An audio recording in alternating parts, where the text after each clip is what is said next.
Hello students, तो चलते हैं आगे। क्वेश्चन नंबर 61 क्या दे रखा है? क्वेश्चन नंबर 61 में कुछ S1 दे रखा है जो कि एक सीक्वेंस दे रखी है, अनदर S2 भी दे रखा है, ये भी कुछ सीक्वेंस दे रखी है, और हमको S1 और S2 ये दोनों में कांस्टेंट वैल्यूज है और यहाँ पे n दे रखा है। बघा देखो यहाँ पे S2 की वैल्यू n में दे रखी है क्योंकि n तक बढ़ाना है, इस S2 का n तक बढ़ाना है, तो S2 का जो भी वैल्यू आएगा वो n के टर्म्स में आएगा। n के टर्म्स में S2 की जो भी वैल्यू आएगी वो n के टर्म्स में होगी, लेकिन S1 की वैल्यू कांस्टेंट आने वाली है क्योंकि ये टर्मिनेटेड है 99 into 100, ये पूरा कांस्टेंट नंबर है, तो इसके आंसर भी कांस्टेंट टर्म में ही चला आएगा। ठीक है, ओके। तो ये कांस्टेंट है, n के टर्म से इन दोनों की वैल्यू उठा के हम इस गिवन कंडीशन में पुट करेंगे और यहां से हम n की वैल्यू निकाल लेंगे। ये होगा हमारा क्वेश्चन सॉल्विंग का अप्रोच। ठीक है, तो चलिए तो निकालते हैं फिर वैल्यू फटाक से। S1 equal to 1/1 into 2 plus 1/2 into 3, ये जो हमें दे रखा है, तो इसको सॉल्व करने के लिए, इस पूरे सीक्वेंस को सॉल्व करने के लिए, ये ना एपी है ना जीपी है, ये कुछ मिसलेनियस टाइप का सीक्वेंस है। मिसलेनियस एक प्रोग्रेशन ही है लेकिन कुछ मिसलेनियस टाइप का है ये, क्योंकि एक ना एपी बना रहा है ना जीपी बना रहा है, तो इसको सॉल्व करने का एक अलग से मेथड है, उसको हम थोड़ा सा साइड में डिस्कस करेंगे, फिर इसके क्वेश्चन पे आ जाएंगे। तो क्या है यहाँ पे एक मेथड कि पहला तो हम ये कॉन्सेप्ट देख लेंगे कि आपको मान लो डिनोमिनेटर में कोई भी आपको दो नंबर दे रखे 5 into 2/5 into 7, ऐसा कुछ दे रखा है, एक फ्रैक्शन दे रखा है जिसकी वैल्यू है 2/5 into 7। तो आप इस फ्रैक्शन की वैल्यू ना चेंज करते हुए इस फ्रैक्शन को आप दो डिफरेंट फ्रैक्शन के डिफरेंस में लिख सकते हो। इस फ्रैक्शन की वैल्यू ना चेंज करते हुए इसको इसी फ्रैक्शन को आप दो डिफरेंट फ्रैक्शन के डिफरेंस में रिप्रेजेंट कर सकते हो। वो कैसे? तो देखिए, ये आप तभी कर सकते हो, हमेशा नहीं कर सकते, आप तभी कर सकते हो। डिनोमिनेटर में जिन दो नंबर्स का प्रोडक्ट दे रखा है, उनका डिफरेंस न्यूमरेटर में प्रेजेंट होना चाहिए। डिनोमिनेटर में जो भी दो नंबर्स दे रखे हैं उनका डिफरेंस न्यूमरेटर में होना चाहिए। तो 7 - 5 का डिफरेंस 2 न्यूमरेटर में प्रेजेंट है, तो मैं इसको लिख सकता हूं 1/5, 1 by smaller factor minus 1 by larger factor, 1 by smaller factor minus 1 by larger factor. इस तरीके से मैं लिख सकता हूं। देखिए, इसको सिंप्लीफाई करके ये बन जाएगा 7 - 5 2 और अपॉन में 5 into 7। तो हमेशा 1 बाय करके ही लिखना है, 1 by smaller factor minus 1 by greater factor, कौन सा भी नंबर आप लिख सकते हो इसके बाद में। तो इसी तरीके से मैं यहाँ पे 1/7 into 8 कर दूंगा, 1/7 into 8। तो इन दोनों नंबर का डिफरेंस ऊपर में दे रखा है, तो इसको मैं लिख सकता हूं 1/7 माइनस 1/8। इसी फ्रैक्शन को मैं दो अलग अलग फ्रैक्शन के डिफरेंस में, और फर्स्ट में लिखना है 1 बाय स्मॉलर फैक्टर। ठीक है, अब मान लो कभी कभी ऐसे भी हो जाता है कि ऊपर में दे रखा है 3 और नीचे में दे रखा है डिफरेंस 5। ठीक है, डिफरेंस 5, नीचे जो भी दो नंबर से, डिनोमिनेटर में जो भी दो नंबर से, उनका प्रोडक्ट न्यूमरेटर में गिवन नहीं है, दिया नहीं है। इन दोनों का डिफरेंस जो है वो 5 है, लेकिन न्यूमरेटर में 3 दिया गया है।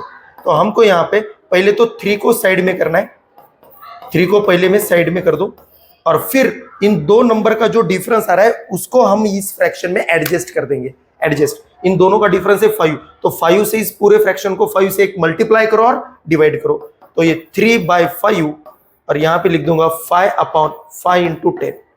अब इस फ्रैक्शन को हम लिख सकते हैं 3/5, दो नंबर का डिफरेंस 5 है जो कि ऊपर में दिख रहा है, तो मुझे यहाँ पे लिख सकता हूं, मैं यहाँ पे जो हो लिख सकता हूं 1 by smaller factor minus 1 by greater factor, 1 by smaller factor upon 1 by greater factor. अब इसको सिंप्लीफाई करोगे तो ये अंदर वाला आ जाएगा, लेकिन जो टर्म एडजस्ट की वो ब्रैकेट के बाहर में प्रेजेंट रहेगी,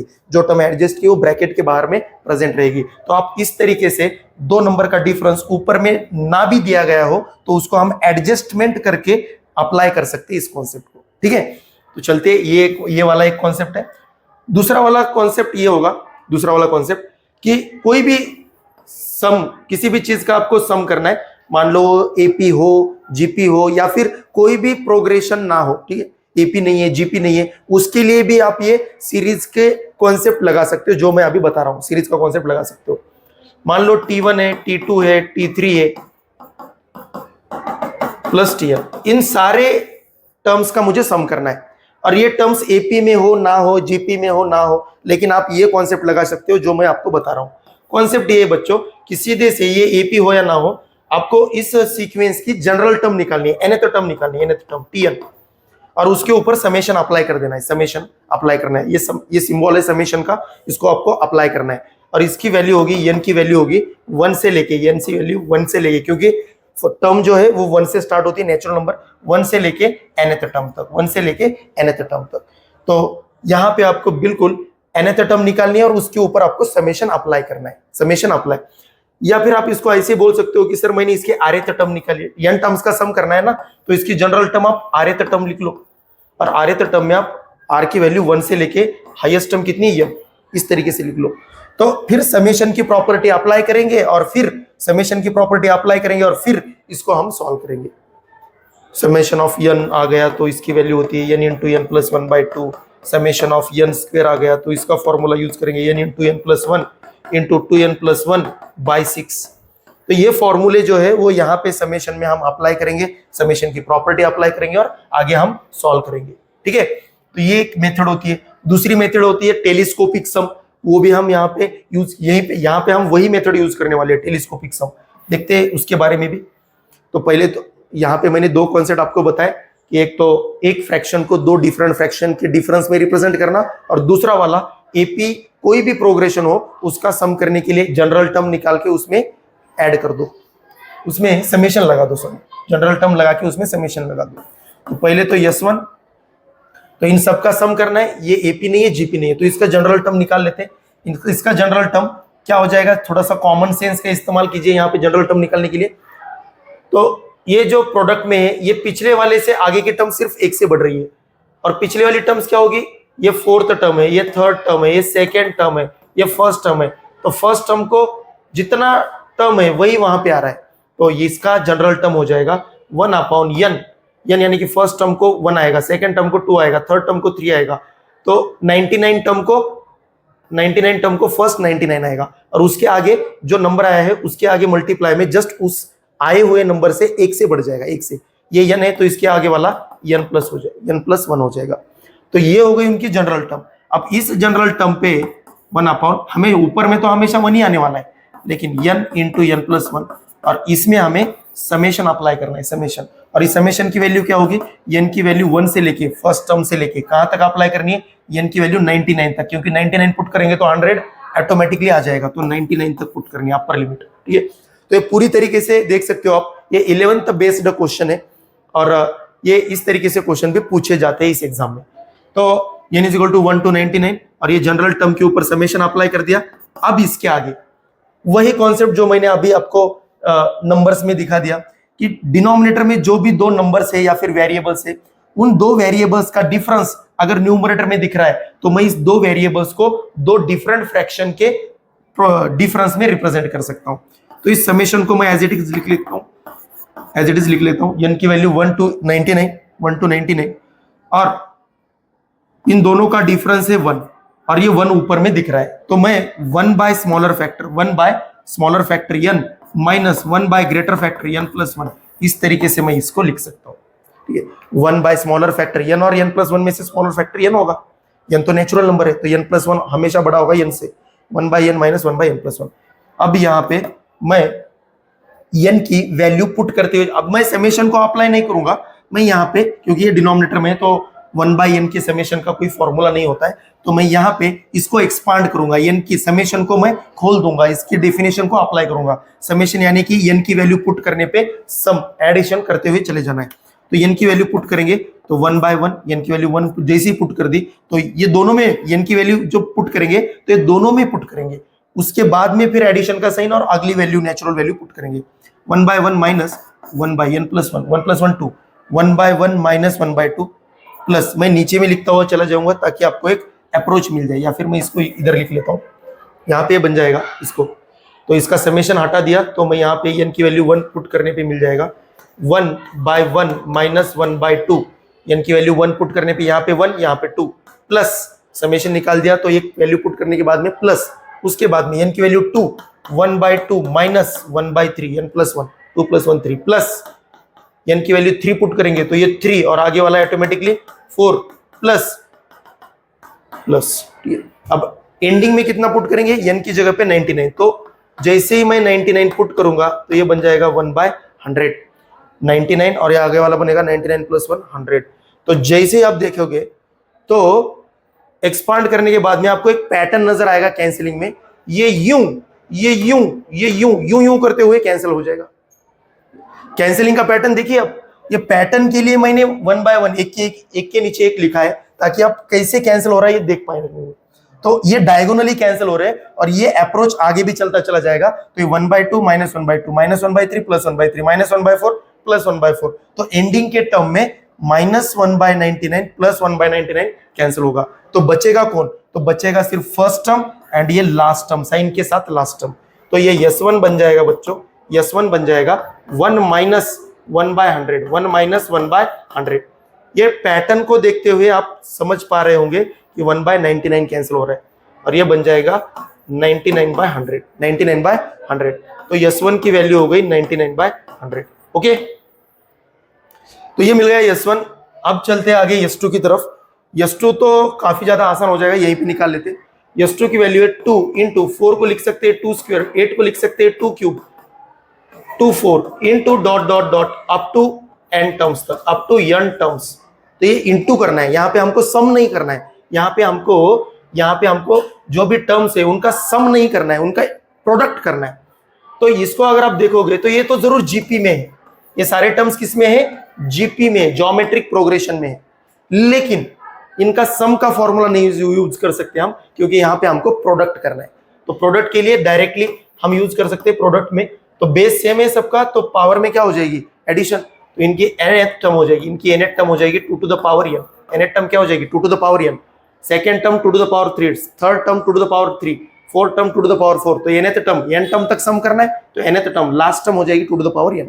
अब इन सब का प्रोडक्ट करना है, प्रोडक्ट यानी कि इनटू। तो बेस में अगर इनटू है और बेस सेम है, बेस में सब नंबर में इनटू है और बेस सेम है, तो पावर की addition 1 plus 2 plus 3 plus dot dot dot plus n हो जाएगा। तो आंसर आ जाएगा 2 का power n into n plus 1 by 2, 2 into 2 का power n into n plus 1 by 2। तो S2 की वैल्यू मिल गई बच्चों 2 का power n into n plus 1 by 2। तो मैंने बता दिया था आपको, बोला भी था कि S2 की वैल्यू n के टर्म्स में आएगी। जो भी S2 की वैल्यू आएगी, जो भी इन सबका प्रोडक्ट आएगा वो n के टर्म्स में आ गया। ये देखो आ गया n के, तो ये n के टर्म्स में ये कांस्टेंट, ये दोनों वैल्यू उठाएंगे और इस दी गई कंडीशन में पुट करेंगे। इस कंडीशन में पुट करने के बाद हमको n की वैल्यू मिल सकती है। चलिए तो फिर देखते हैं आगे n की वैल्यू निकालने के लिए। Now given S1 is equal to 99/100 into S2। तो S1 की value 99/100 equal to 99/100 into S2 की वैल्यू क्या आ गई बच्चों 2 to the power n into n plus 1 by 2।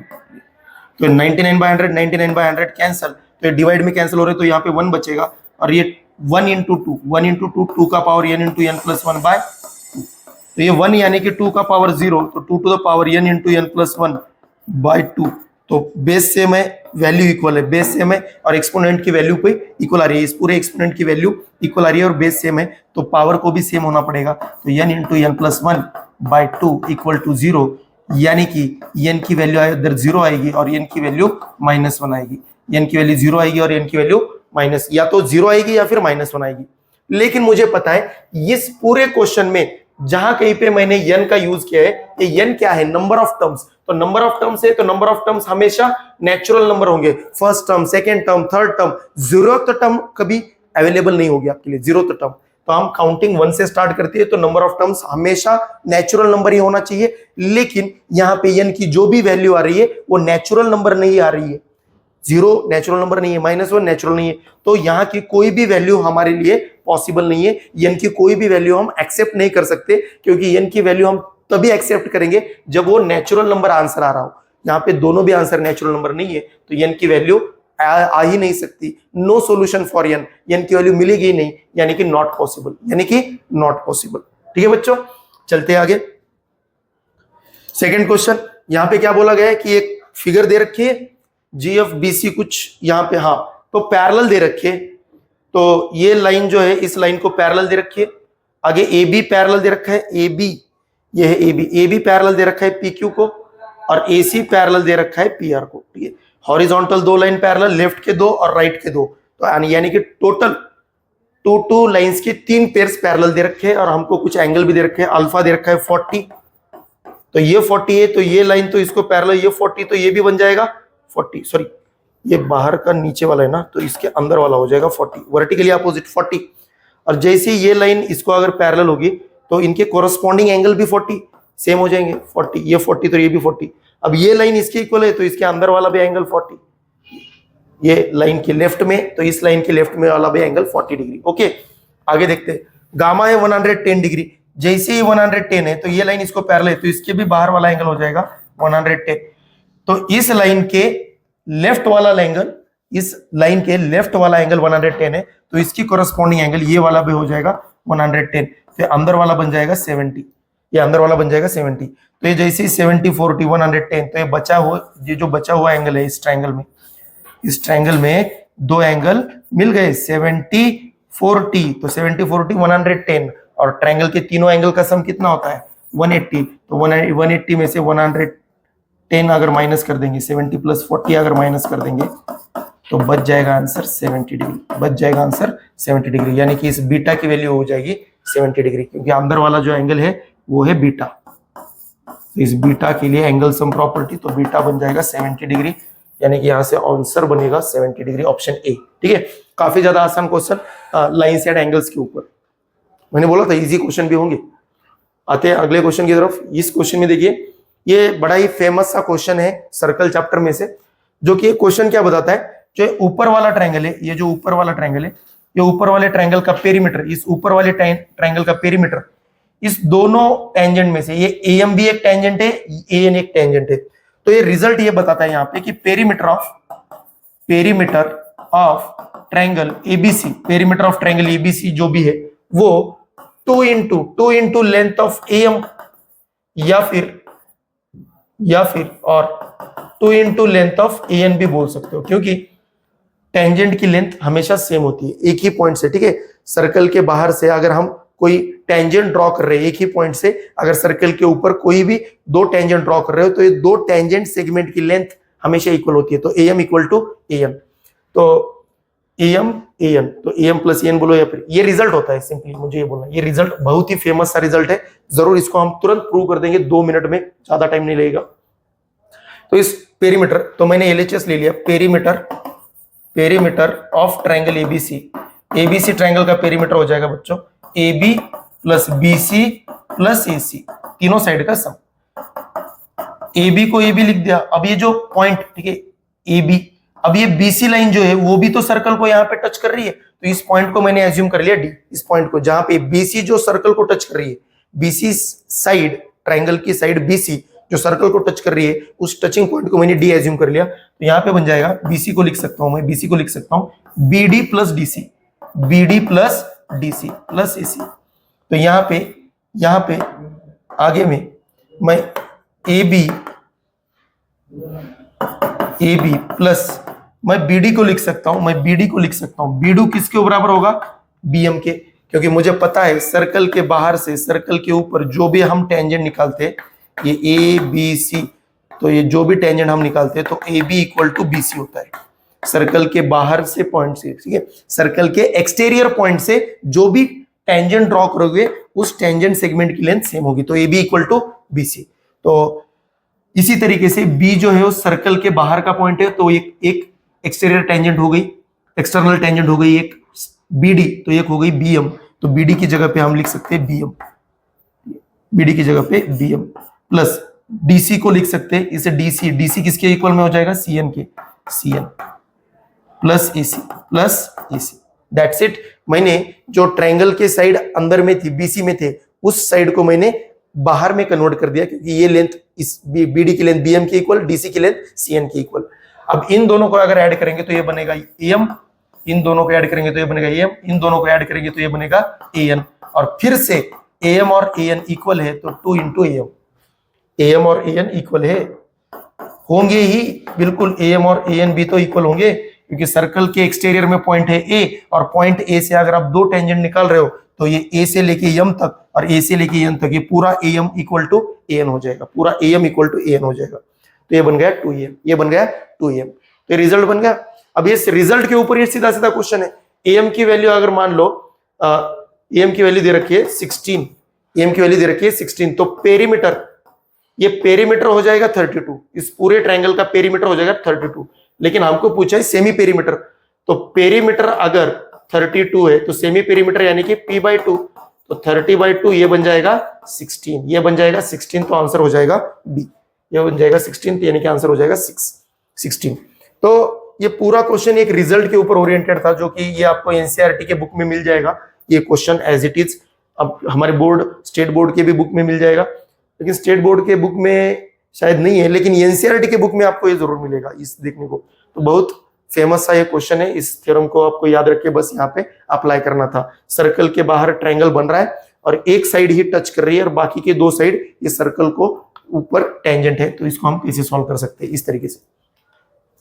आगे देखते हैं, फिर से सर्कल के ऊपर क्वेश्चन पूछा है, क्या दे रखा है, दो सर्कल दे रखे हैं और C1 C2 उनकी रेडियस ए बी दे रखी है रिस्पेक्टिवली, इनकी रेडियस क्या दे रखी है A B C D respectively, तो ये है ए और ये है बी, तो ये रेडियस है ए और ये रेडियस है बी, C1 C2 रिस्पेक्टिवली, यानी कि C2 की रेडियस बी होगी, यानी कि बड़े सर्कल की रेडियस बी हो जाएगी। ओके, जैसे ही मैं रेडियस निकाल लूंगा ये टेंजेंट को हो जाएगा परपेंडिकुलर।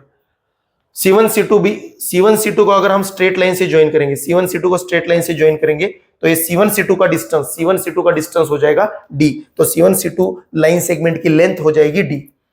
लेंथ ऑफ PQ पूछा है, ये PQ की लेंथ पूछी है, ये PQ की लेंथ हमेशा, ये जो बन रहा है ये ट्रेपेजियम बन रहा है, देख रहे हो ये दो लाइन एक दूसरे को पैरेलल, ये ट्रेपेजियम बन रहा है, तो इसके लिए हमेशा हमको एक चीज करनी है, छोटे ट्रायंगल के सेंटर से यहाँ पे हमको परपेंडिकुलर डालना है बड़े सर्कल के, सॉरी छोटे सर्कल के सेंटर से, छोटे सर्कल के सेंटर से बड़े सर्कल के रेडियस के ऊपर, छोटे सर्कल के सेंटर से बड़े सर्कल के रेडियस के ऊपर हमेशा एक परपेंडिकुलर ड्रॉ करनी है, जिससे कि ऊपर में रेक्टेंगल बन पाए। कभी कभी स्क्वायर भी बन जाएगा, लेकिन एटलीस्ट रेक्टेंगल तो बनेगा ही बनेगा। क्यों? क्योंकि ये 90-90 तो पहले से हमने ड्रॉ किया, टेंजेंट थ्योरम से ये 90-90 बन गया, ये हमने निकाला या हमने कंस्ट्रक्शन किया 90, तो ये बचा हुआ एंगल भी 90 डिग्री का हो जाएगा। और जैसे ही ये 90 डिग्री का हो जाएगा तो ये क्वाड्रिलेटरल जिनकी अपोजिट साइड पैरेलल है, अपोजिट साइड की एक पेयर पैरेलल है और चारों एंगल 90 डिग्री के, तो रेक्टेंगल बन जाएगा। जैसे ही रेक्टेंगल बनेगा अपोजिट साइड इक्वल, तो ये ए है तो ये इतना सा भी ए ही हो जाएगा, ये इतना हो जाएगा ए, और इसके नीचे का हो जाएगा बी माइनस ए, इस छोटे वाले पार्ट की लेंथ हो जाएगी बी माइनस ए, तो ये बी माइनस ए है और ये रेक्टेंगल बन गया, तो पी क्यू की लेंथ इक्वल हो जाएगी इस परपेंडिकुलर की। पी क्यू की लेंथ क्या होगी इस परपेंडिकुलर की इक्वल, अब इस परपेंडिकुलर की जो लेंथ आएगी वही पी क्यू की, तो मैं क्या करूंगा यहाँ पे इस नीचे वाले राइट एंगल ट्रायंगल में, दिख रहा है ये नीचे में राइट एंगल ट्रायंगल बन रहा है, तो इस नीचे वाले राइट एंगल ट्रायंगल में पाइथागोरस लगा दूंगा, आंसर मिल जाएगा। तो इस यहाँ पे इसको मैंने मान लिया, मान लो सीई नाम दे दिया, सीई C1E, तो C1E की लेंथ जो है, जो मैंने परपेंडिकुलर निकाल लिया है C1E, तो C1E की लेंथ मैं मान लेता हूं कुछ होगी C1E equal to D square minus B minus A whole square. इसको कुछ यूं इस तरीके से देखिए आप, ये कुछ इस तरीके से फिगर यहाँ पे ड्रॉ हो चुकी है, ये 90, ये है C1 और ये है E, ये है कुछ C1 और ये है E, C1E और यहाँ पे दे रखा है C2, यहाँ पे दे रखा है C2, तो ये है B माइनस ए। इसी फिगर को मैंने कट करके साइड में लेके आया हूँ समझने के लिए, ये B माइनस ए, ये C1E और ये दे रखा है D, तो हमको ये हाइट निकालनी है बच्चों, ये हाइट, और इस हाइट के लिए हाइपोटेनियस कितना दे रखा है D, तो hypotenuse square minus base square, hypotenuse square minus base square, D square minus B minus A, तो ये बन जाएगा C1E का स्क्वायर, हाइट का स्क्वायर हो जाएगा हाइपोटेनियस स्क्वायर माइनस हाइट का स्क्वायर हो जाएगा hypotenuse square minus base square, तो C1E बन जाएगा स्क्वायर रूट लेने के बाद, दोनों साइड का स्क्वायर रूट लेने के बाद C1E मिल जाएगा, नहीं तो ये हाइट का स्क्वायर होगा, ये हाइट की स्क्वायर की वैल्यू हो गई, मुझे सिर्फ हाइट निकालनी है तो स्क्वायर रूट निकालेंगे तो C1E मिल जाएगा under root of D square minus B minus A whole square, under root of D square minus B minus A whole square, यानी कि ऑप्शन डी, यानी कि ऑप्शन डी। ठीक है बच्चों, ये भी हो गया, ये भी काफी ज्यादा आसान question, directly formula oriented question, direct common tangent के ऊपर क्वेश्चन, ये आपको स्टेट बोर्ड के बुक में देखने मिल जाएगा। ठीक है, आगे बढ़ते हैं। Okay, let's start the trigonometry. अभी ट्रिग्नोमेट्री के ऊपर क्वेश्चन स्टार्ट हो गए, तो देखते हैं इस क्वेश्चन को। क्या दे रखा है इस क्वेश्चन में? ये कुछ एक्सप्रेशन दे रखा है, कुछ एक्सप्रेशन दे रखा है, ठीक है। तो इसको तो मैं ऊपर में ही सॉल्व कर दूंगा।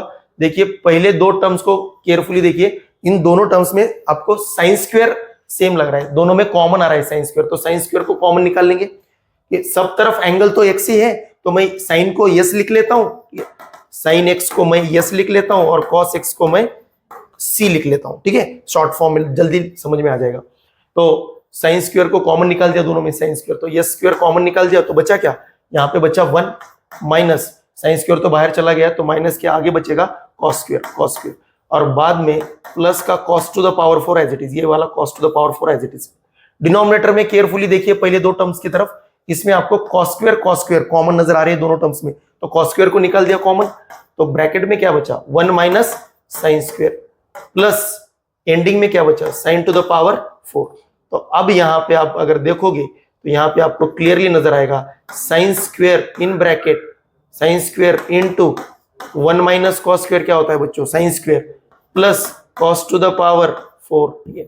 इसको मैं यहां पे लिख लेता हूं, sine square in bracket 1 minus cos square sine square plus cos to the power 4 upon नीचे में cos square as it is 1 minus sine square cos square plus sine to the power 4। तो ये ऊपर में बन जाएगा sine to the power 4 plus cos to the power 4, नीचे में बन जाएगा cos to the power 4 plus sine to the power 4। तो ये दोनों के दोनों ब्रैकेट सेम आ रहे हैं, तो ये पूरी तरीके से कट के डिवाइड में कैंसिल होके पूरी तरीके से डिवाइड में कैंसिल होके आंसर 1 आ जाएगा। आंसर क्या आ जाएगा? 1। तो ये सिर्फ सिंपल कॉमन निकालने के लेवल का क्वेश्चन था बच्चों, ठीक है। चलिए